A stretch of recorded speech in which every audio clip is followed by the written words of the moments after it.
Uniben and other universities have urged the students to sign on undertaking not to partake in this protest. Okay, our school, the institution, our education institution, they should be ashamed of themselves that so far, over the years, they have churned out graduates. At the end of these days, these graduates have become non-entity in society. This is what they have been doing over the years.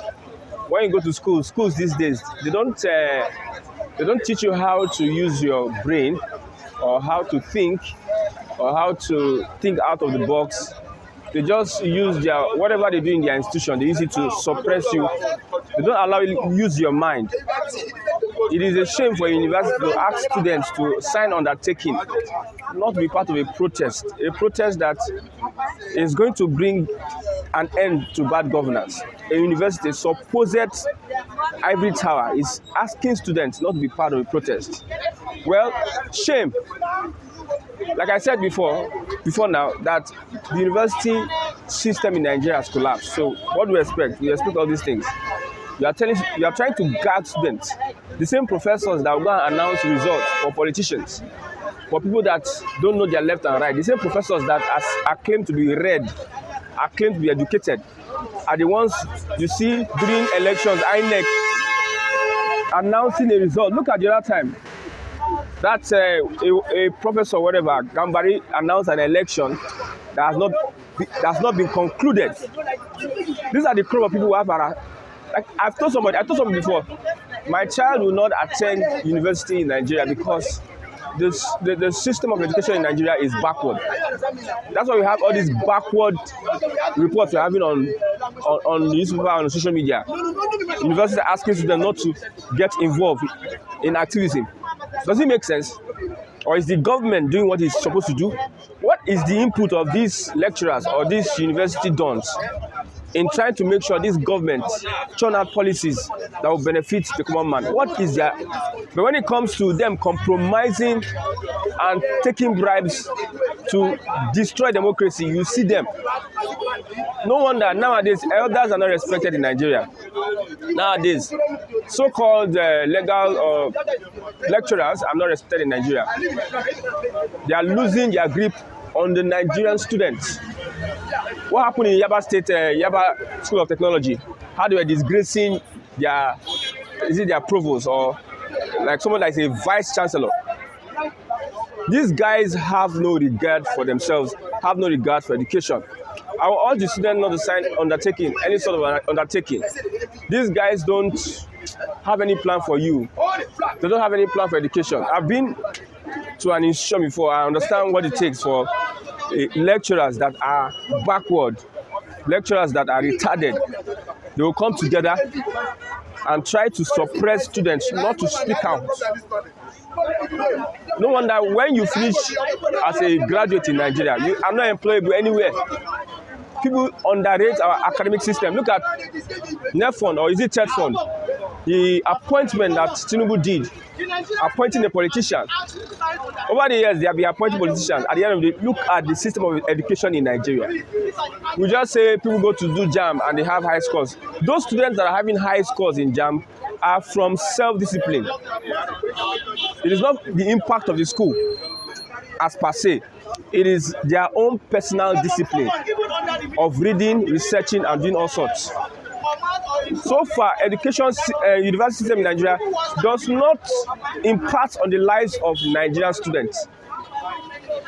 It's only in Nigeria you hear such. It's the message is irritating. Uniben asking students to sign on that ticket. Why don't you ask students to sign on that ticket to become better leaders of tomorrow? Ask students to sign undertaking to make their communities better. But you are signing undertaking for people not to participate in a protest. Imagine. That means the government captured INEC. The government of the day captured EFCC. The government of the day captured NDLEA. The government captured judiciary, captured legislation. Now they are capturing our university institutions. Are they capturing us? Everybody is just behaving.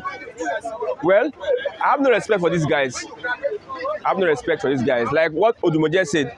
Odumoje said, nobody went to school. There's nobody that will say he went to school. In a country whereby things are not working, and you say you went to school, and you are in a country things are not working, and you say you're educated. There's no educated person in Nigeria. There's no educated person in Nigeria. If you are in a place like this and things are not working, and you say you are educated, for instance, now you are in a community, everybody is blind, but you can see, but you cannot lead people not to fall into a trap. It means you are also blind. There's no usefulness. There's no usefulness that you have. Let them be disgracing themselves. Disgrace yourself and your children. Destroy the country. But very soon we know that this country is moving in a direction, and that direction is regionalism. So when it gets to that point, if you are in the South or you are in Edo State, you can tell your students not to protest. If you are in the Southeast, you can tell your students not to protest. If you want to destroy your educational system, destroy. These men, I don't want to use any harsh word on them, but these men, I don't think they are okay. I don't think they are feeling fine. They have issues. They should go and do checkup. You see them at the universities with all sorts of titles and names, no impact, no single impact. How do you know you have impact? It's the students that come out from your lectures or from your school. It is those days that we have these things that people, the activism was lively, was alive. Students come out and protest. Then protest made sense. But you people are destroying it and telling people students to protest. Protest is one of the things that shows that you are viable. You are a human being. You know your rights. You are making students look dull and dumb, telling them to sign undertaking. You are working on their mindset as if societies that work, societies that have people that are sensible, older men, elderly men that are sensible will not do this thing. It means they are not sensible. There's no sense in what they are doing. I pray God helps me. My child will not attend university in Nigeria. You people should keep on destroying the educational system in Nigeria. Keep on destroying it. It's your way. My child, no wonder somebody who read computer science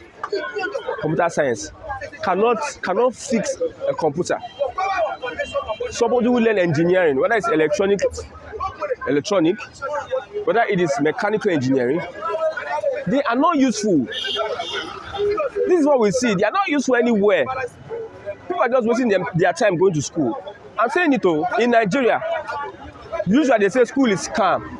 School is calm with this kind of lecturers, kind of old men in our institutions. That's when school is calm. Until they flush all of them out and put people that are rational, people that can think, people that have a mind of their own, people that are capable to lead young generation. I said this yesterday that these men are old men. Some people are 70, 80. Someone that is 80 years is planning the future of a man of 25. Does it make sense? Someone that has no future, just let 10 years or 50 years, he will just come, he die and go. He's the one planning our future. The students, I will see Nigeria, sometimes you don't need to talk about Nigeria. Nigeria is not a real place. It's an anime world. So can we say Tinubu'S party is a dictatorship? It's clear now. This is not democracy. It's clear. Like what happened at the NLC, DSS is now the tool for dictatorship. Any little thing now, DSS don't know their job. Any little thing now is to harass. Even the military is not harass like this. You harass. Before the protests, you see how they galvanize Obas, galvanize the security agencies, galvanize groups, different groups, galvanize different thugs to make sure they stop people from exercising their fundamental human rights. Some of them are even sabotaging the protest. You know, for instance, now, if I'm a president and I see people are protesting peacefully, I might look for something to do in that protest so as to sabotage their protest. Some of them are doing it. They don't want you to ask for your right. They want to oppress and suppress you. This is the kind of politics we are playing in Nigeria. So this government has not shown any sign of democracy. They don't listen to the people. Some people say the president have listening ear. That woman that used COVID-19 palliatives, you are appointed. If you have listening ear, you have not appointed that woman. So you are doing your own. People are saying that balance this thing. You're only appointing your allies to Southwest, and they say you are doing your own. We all know this. We all know what we are doing in this country. Let's continue to do what we are doing and destroy the future of our unborn generation. And you think if you destroy the future of your unborn generation, when you go to your grave, you reap much more. So are we settling for what was it called? Because the Russian flag that have been, spreading. All the police said they arrest one or few persons, and still even with the arrest, we still have massive northerners that are still flying Russian flag. Why we have the military personnel there not doing anything? Although you can see they follow directive. Until now, nothing has been done. Okay, what is happening in the north? Everybody is having their agenda. So the north are telling Nigerians that this is our agenda. If Nigeria does not work for us, this is where we are going. Communism. Like you see what's happening, hypocrisy in the north. If the same thing happened in the southeast, we know that there will have been litter of dead bodies. And that one we know. We hold that one. Nobody can come tomorrow and start telling you that we are one Nigeria. No. The actions of the military have shown that we are not one. Something that happened in northern Nigeria, even an armored tank, they were playing with an armored tank. They seized the gun of the police, yet they didn't shoot. Let that happen in the southeast. Like I said, the southeast dodged the bullet. We were really expecting them to come out so that they can put all the blame on the southeasterners. Thank God the southeasterners did not come out to protest. And we have a president and he's watching. What is his job? What is he doing at this? Is he not seeing what is happening, or are they just going to be president and they all go there and they lose their memory or they lose their mind? Don't you see what is happening in the north? Why don't you tell the soldiers to curtail what is happening? But yet, people fold your hands. And you allow people to start making different statements that might not hold water. No proactiveness, no nothing. No nothing at all, no capability, no competence, no whatsoever. You're just running Nigeria as if it's a poultry. So what is happening in the north? These protests have divided Nigeria, so we all know. Everybody now separate. Protests come. South say this one. North say this one. West say this one. Nobody is coming together to have a consensus to show you that Nigeria is not one. Those people that are saying that the unity of Nigeria is not negotiable, they are saying it because they are getting something from Nigeria. That's why. In the reality, Nigeria is not one. Let them continue. But I know that the place we are heading to is regionalism. All right, thank you so much.